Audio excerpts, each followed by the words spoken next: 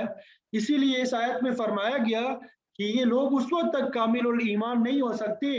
جب تک اپنے معاملات میں نبی کریم صلی اللہ علیہ وسلم کو منصف مقرر نہ کریں اور پھر آپ کے فیصلے پہ سر تسلیم خم نہ کریں۔ اللہ تعالیٰ سے دعا ہے کہ اللہ تعالیٰ ہمیں اپنے تمام معاملات کو قرآن اور حدیث کو اپنا حکم بنانا چاہیے، اور جب بھی قرآن اور حدیث کا فیصلہ آ جائے تو ہمیں سر تسلیم خم کرنا چاہیے۔ وآخر دعوانا الحمد للہ رب العالمین۔